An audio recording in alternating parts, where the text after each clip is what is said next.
శక్తి తైలాభిషేక ఆరాధన ప్రతి నెల 2వ శుక్రవారం సమయం ఉదయం 10 గంటల నుండి. స్థలం కాపు కళ్యాణ మండపం, NFCL రోడ్, RTO ఆఫీస్ పక్కన, RR నగర్, కాకినాడ. ప్రార్థనా శక్తి తైలాభిషేక ఆరాధన ప్రతి నెల 2వ శనివారం సమయం ఉదయం 10 గంటల నుండి. స్థలం కూరగాయల మార్కెట్ ఎదురుగా, government degree college road, Ravulapalem. ప్రార్థనా శక్తి తైలాభిషేక ఆదివారపు ఆరాధన సమయం ఉదయం 8:30 గంటల నుండి.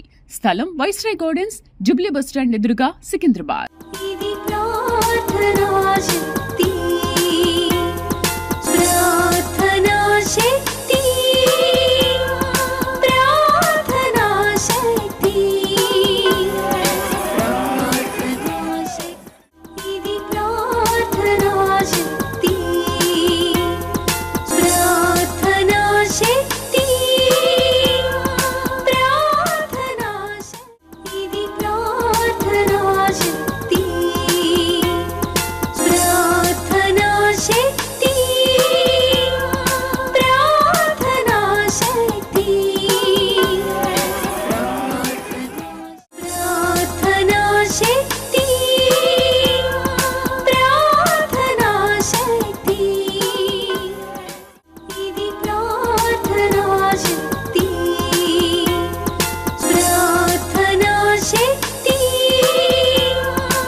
యేసయ్య నామములో మీకు వందనాలు తెలియపరుస్తూ ఉన్నాను ప్రియులరా.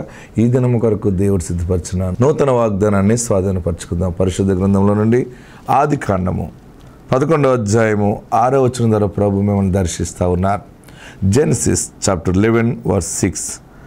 ఆదికాండం 11వ అధ్యాయం 6వ వచనంలో 3వ లైన్ అండర్లైన్ చేసుకోండి. ఇక మీదట వారు చేయదలుచు ఏ పని అయినను చేయకుండా వారికి ఆటంకమేమీ ఉండదు. ఆమెన్స్. చాలా సూపర్ మాట వచ్చింది కదా ఇవాళ, చాలా వింతగా ఉంది. మరి చూడండి, ఆదికాండం 11వ అధ్యాయం 6వ వచనంలో 3వ లైన్, ఇక మీదట వారు చేయదలుచు ఏ పని అయినను చేయకుండా వారికి ఆటంకం ఏమీ ఉండదు.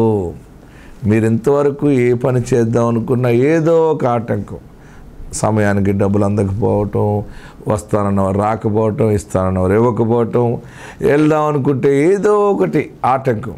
అదే సమయంలో నీ హెల్త్ పాడైపోవటం, లేకపోతే బిడ్డ సరిగా నీకు సపోర్ట్గా లేకపోవటం, భర్త సపోర్ట్ లేకపోవటం, లేకపోతే స్నేహితులు అక్కడికి రాకపోవటం. అబ్బా నేను ఏది అనుకున్నా ఏది ముందుకెళ్ళట్లేదు అని అనుకున్నావు కదా, అనుకుంటూనే ఉన్నావు కదా. ఈరోజు దేవుడు నీతో మాట్లాడుతున్నాడు. ఇక ముందు నీకు ఏ ఆటంకమూ ఉండదు.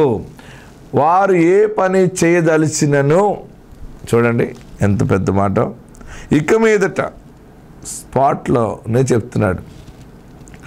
ఇక మీదట వారు చేయదలుచు ఏ పని అయినను చేయకుండా వారికి ఆటంకం ఏమీ ఉండదు. మీరు చేయదలుచుకున్న పనులన్నీ జరుగుతాయి. పెళ్లి చేయాలనుకుంటున్నారు కదా, చేస్తావు. మంచి గొప్ప కార్యము దేవుడు నీ ద్వారా జరిగిస్తాడు. ఇల్లు కట్టాలి, అబ్బా ఎంత ప్లాన్ చేస్తున్నాను, పని ముందుకెళ్ళట్లేదు అనుకుంటున్నావు కదా, ఇక మీదట ఆలస్యం ఉండదు, ఆటంకం ఉండదు. అన్ని పనులు ముందుకు జరుగుతాయి. డోర్ ఓపెన్ అయింది. శుభప్రదమైనటువంటి సమయము దేవుడిచ్చాడు. వారు చేయదలిసి ఏ పని అయినను చేయకుండా ఆటంకాలు ఇంకా ఏమీ కలగవు.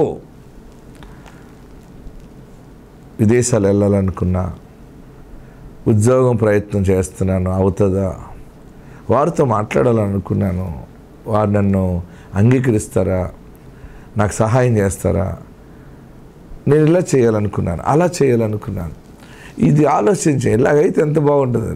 ఇక మీదట మీ పనులన్నీ కూడా దేవుడు సక్రమంగా నడిపిస్తాడు.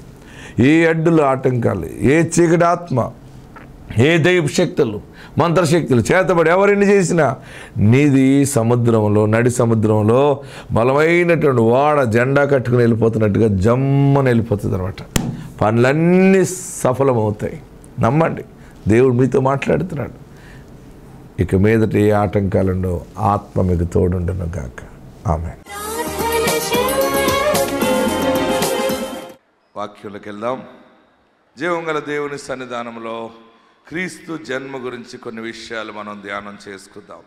మత్తయి సువార్త బైబిల్ ఉన్నవారందరూ తెరవండి. మాథ్యూ చాప్టర్ 1 వర్స్ 21, 22 చదువు. ఆమె ఒక కుమారుని కనును,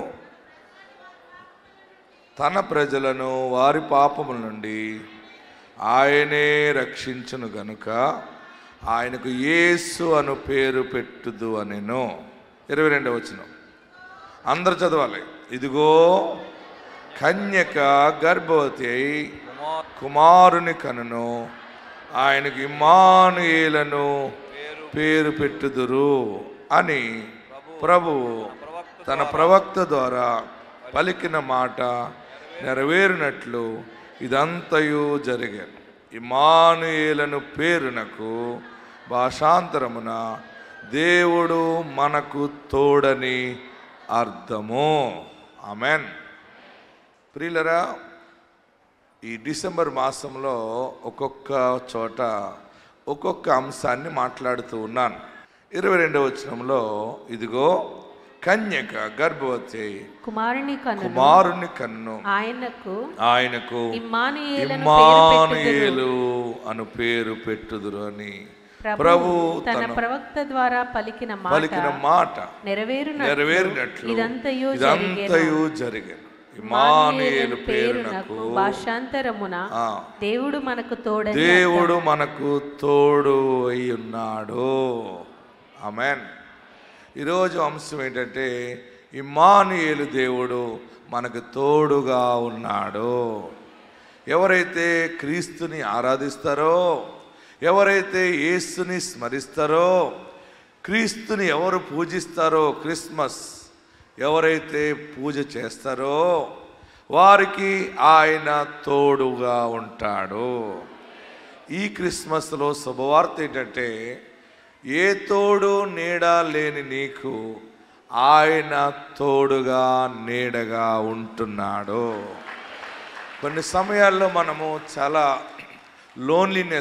కొన్ని సమయాల్లో మనం లోన్లీనెస్ ఎక్కువైపోతుంది అనమాట. ఒంటరితనం, అందరూ ఉన్నా కానీ ఏమీ లేని మానసిక క్షోభ.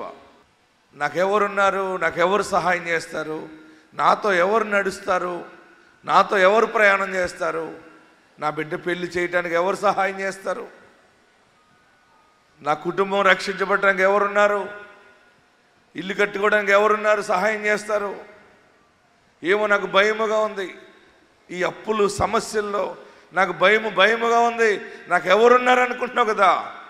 ఈ క్రిస్మస్లో శుభవార్త, ఈ తైలాభిషేక ఆరాధనలో శుభవార్త ఏంటంటే యేసుని పూజించే నీకు ఆయన తోడుగా ఉంటానని మాట ఇస్తావు. ఇమ్మానుయేలు అంటే అర్థము తోడుగా. హల్లెలూయా చెప్పండి. ఇంతవరకు నీ కుటుంబానికి ఒక తోడు లేదు కదా. అయ్యో నా భర్తకి ఒక తోడు లేదు, ఒక సహాయకుడు లేడు, ఒక సలహా ఇచ్చేవారు లేరు, కష్టము చెప్తే వినేవాడు లేడు, నాకు సహకారం చేసేవారు లేరు, నా బ్రతుకు ఒంటరి అయిపోయాను, అనుకోకుండా నేను భర్తను కోల్పోయాను, అనుకోకుండా భార్యను కోల్పోయాను, నేను బిడ్డలను కోల్పోయాను, లేకపోతే అందరూ ఉండి నేను అనాథనైపోయానని ఏడుస్తున్నాను. నీతోనే పరిశుద్ధాత్ముడు మాట్లాడుతున్నాడు, నీకు మాట ఇస్తున్నాడు ఈరోజు, తోడుగా ఉంటాను అన్నాడు. ఎవరు తోడున్నా వెళ్ళిపోతారు, కానీ దేవుడు నీకు తోడుంటే నీ కష్ట సమయంలో కూడా నిన్ను విడువాడు. హల్లెలూయా చెప్పండి, గట్టిగా హల్లెలూయా చెప్పండి. కొన్ని సమయాల్లో తండ్రి కూడా సహాయము చేయడు, తల్లి చెయ్యదు, అందరూ ఉండి కూడా మనము చాలా సమయాలు ఒంటరిగా ఏడుస్తూ ఉంటాం. నీ దుఃఖాన్ని చూసిన దేవుడు నీకు తోడుగా నిలవటానికి పరము నుండి దిగి వచ్చాడు. మనకు ఎవరున్నా లేకపోయినా గర్వంగా బతకొచ్చు. దేన్ని బట్టి? నా యేసు నాకున్నాడు. ఎవరైనా మిమ్మల్ని భయపెడుతున్నారు అనుకోండి, మీకు సహాయం చేయను పండి అన్నారనుకోండి, మీరు ఏమనాలి? బోడి నువ్వు చేసేదేంటి? తోడుగా ఒకడున్నాడు, నాకు నీడగా ఉన్నాడు. భార్య వదిలేసిన, భర్త వదిలేసిన, బిడ్డలు వదిలేసిన, ఎవరు విడిచిపెట్టినా నీకు ఈరోజు బలమైన మాట ప్రభు ఇస్తున్నారు. ఇమ్మానుయేలు అనేవాడు ఒకడున్నాడు. హల్లెలూయా. అసలు ఇమ్మానుయేలు అనే పదము యొక్క అర్థం ఏంటి, దాని లోతు ఏంటో ఈరోజు మనం తెలుసుకుందాం. ఇమ్మానుయేలు అనేది ఒక ప్రాంతానికి పెట్టబడిన పేరు. ఒక వ్యాఖ్యానకర్త బలంగా రాశాడు. చరిత్రలో ఏ ప్రాంతం అంటే అది పాలస్తీనా ప్రాంతం. ఏ ప్రాంతం అది? పాలస్తీనా ప్రాంతానికి ఇమ్మానుయేలు అని పేరు ఉంది. తర్వాత ఇది ఒక మనుషుడికి పెట్టిన పేరు. పాలస్తీనా ప్రాంతము ఏంటంటే యేసు ప్రభు వారు జన్మించిన స్థలము పాలస్తీనాలో ఉంది. పాలస్తీనా ప్రాంతాన్ని నేను దర్శించినప్పుడు పరిశుద్ధాత్ముడు ఎన్నో విషయాలు బయలుపరిచాడు. నేను ధ్యానిస్తూ ఉన్నాను. ఇమ్మానుయేలు అంటే యెషయా ప్రవక్త ప్రవచిస్తాడు. మంచి మాట ఇచ్చాడు. 8వ అధ్యాయంలోకి వెళ్దాం. యెషయా గ్రంథము 8వ అధ్యాయము. మనం వాక్యము లోపలికి వెళ్తున్నాం. కొంచెం జాగ్రత్తగా ధ్యానం చేయండి. యెషయా గ్రంథము 8వ అధ్యాయము 8వ వచనం చదువుదాం. అవి యూదా దేశంలోనికి వచ్చి, ఐజయా చాప్టర్ 8 వర్స్ 8. అవి యూదా దేశంలోనికి వచ్చి, చూడండి, అవి యూదా దేశములోనికి వచ్చి పొర్లి ప్రవహించును. చూడండి, పొర్లి ప్రవహించును. అవి కుతికల లోతగును. అవి కుతికల లోతగును. ఇమ్మానుయేలు, చూడండి, అందరూ అండర్లైన్ చేసుకోండి. ఇమ్మానుయేలు పక్షి తన రెక్కలు విప్పునప్పటి వలె. చూడండి, ఇమ్మానుయేలు పక్షి తన రెక్కలు విప్పునప్పటి వలె దాని రెక్కల వ్యాపకము నీ దేశ వైశాల్యం అంతటను వ్యాపించును.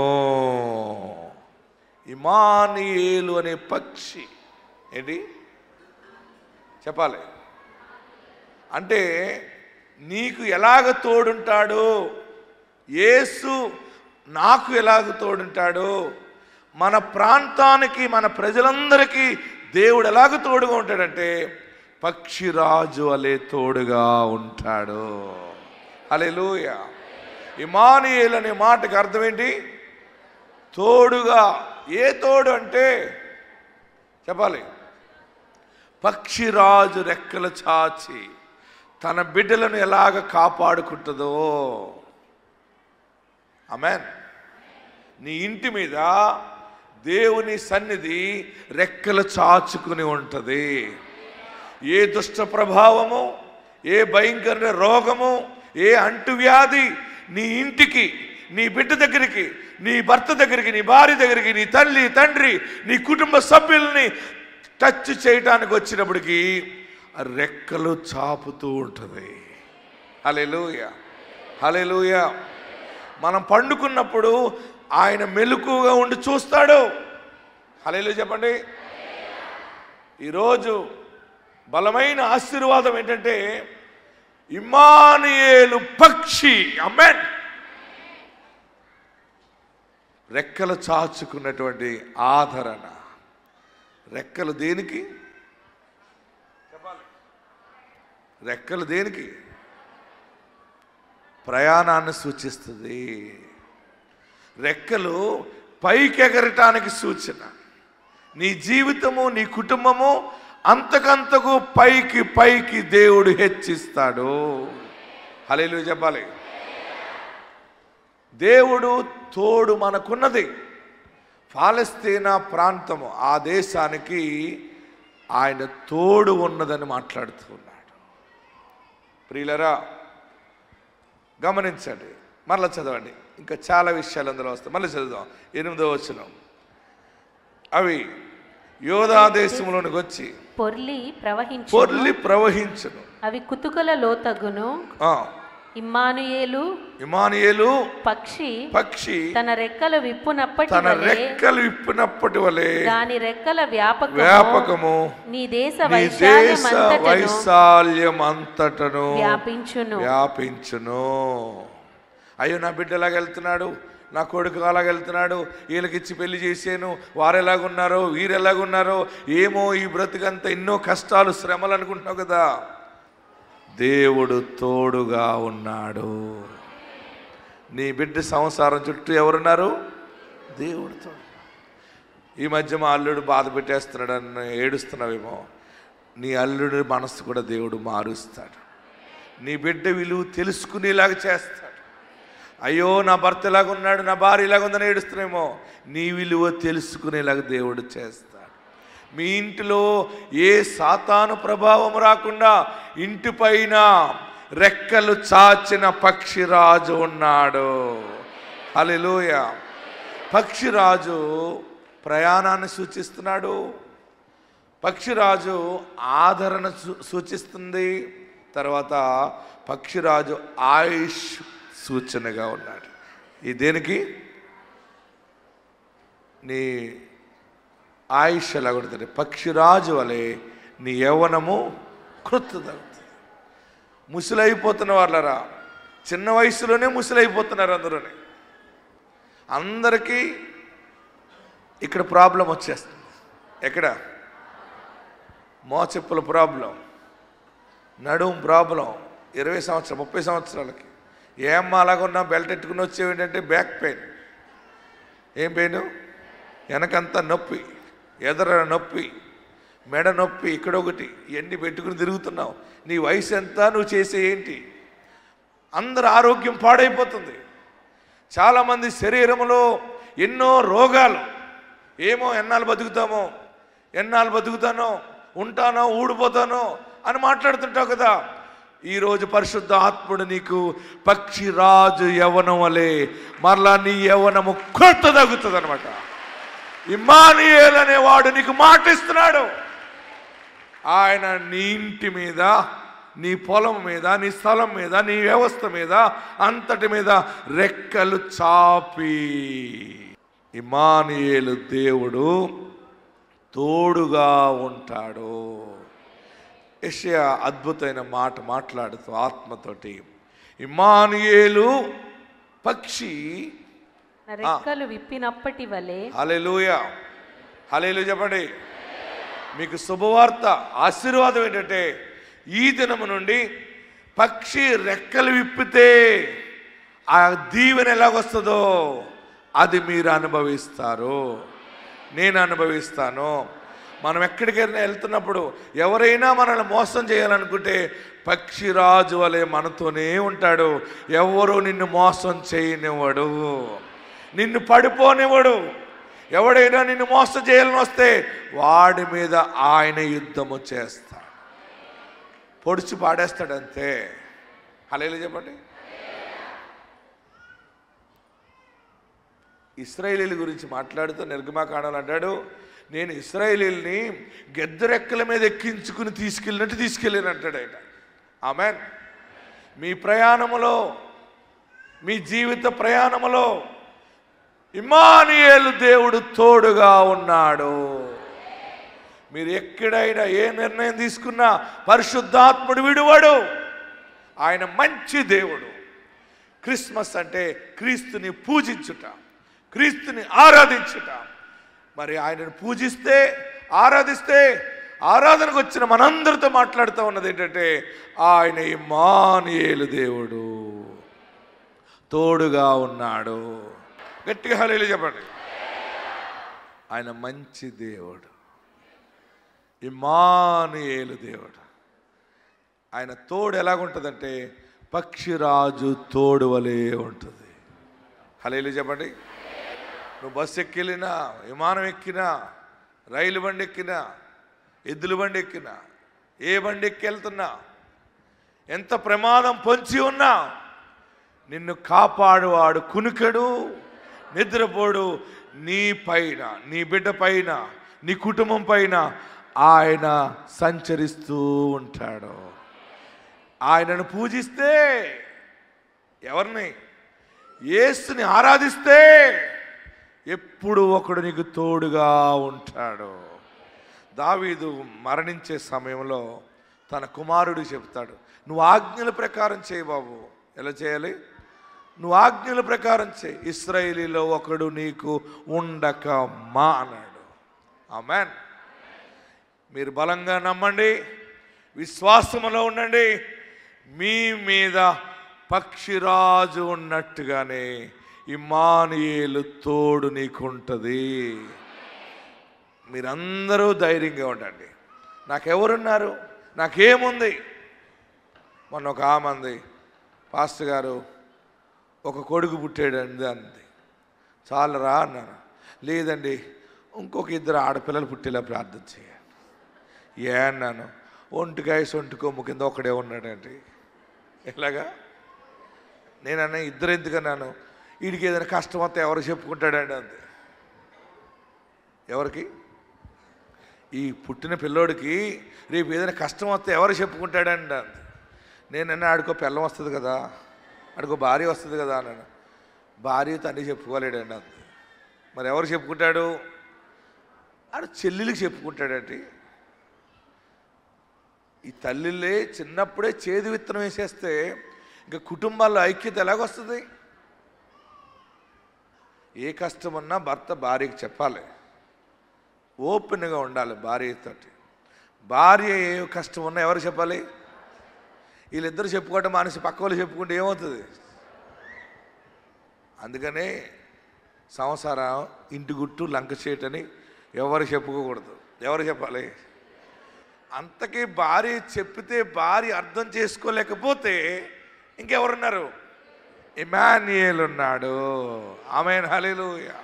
హల్లెలూయా చెప్పండి, గట్టిగా హల్లెలూయా చెప్పండి. యెషయా గ్రంథంలో అద్భుతమైన మాట, ఇమ్మానుయేలు పక్షి రెక్కలు విప్పునప్పటి వలె, రెక్కలు విప్పినప్పుడు వలె, దాని రెక్కల వ్యాపకము వ్యాపకము నీ దేశ వైశాల్యమంతటను, నీ దేశ వైశాల్యమంతటను వ్యాపించును. నీ ఇల్లు, నీ కుటుంబం అంతా కూడా వ్యాపిస్తుంది. ఇందులో ఉన్న గొప్ప ఆశీర్వాద మర్మము, మీకు ఆయుష్ ఉంది, మీరు చచ్చిపోరు. చాలామంది అందరు చచ్చిపోతామేమో, వాళ్ళు చచ్చిపోయారు, వీళ్ళు చచ్చిపోయారు, గుండె ఆగిపోద్దేమో. చాలామంది లెటర్లు రాసి పెట్టుకుంటున్నారట. నేను మీకు చెప్పేది ఏంటంటే, మీకు దీర్ఘాయుష్ ఉంది, భయపడకండి. మీ భర్తలు మీతోనే ఉంటారు, మీ భార్యలు మీతోనే ఉంటారు, మీ పిల్లలు మీ ముందే ఎదుగుతారు, ఒలీవ మొక్కల వలె ఉంటారు. మీ పిల్లల ముందు, మీ పిల్లల మీద నీ భర్త, భార్య, తల్లి, తండ్రి, అత్తమామలు అందరి మీద పక్షిరాజు రెక్కలు చాచినట్టుగా నీ కుటుంబం అంతా వ్యాపిస్తూ ఉంటుంది. ఇమ్మానుయేలు దేవుడు తోడుగా ఉన్నాడు. అందరు తలలు వంచండి, కళ్ళు మూసుకోనండి, ప్రార్థన చేద్దాం. ఎక్కడున్నవారు అక్కడ లేచి నిలబడదాం. ప్రభువా, నీ దాసుని నిలబెట్టి ఈ మాట ఇచ్చావు, చాలు. ఏమైపోతానో అనుకుంటున్నాను, బిడ్డ ఏమైపోతుందో, కొడుకు ఏమైపోతాడో, వ్యాపారం ఏమైపోతుందో, పాడైపోతామేమో, ఈ రోగము, ఈ బాధ, ఈ సమస్య వల్ల పారిపోతామేమో అనుకుంటున్నామేమో. దేవుడు తోడుగా ఉన్నాడు.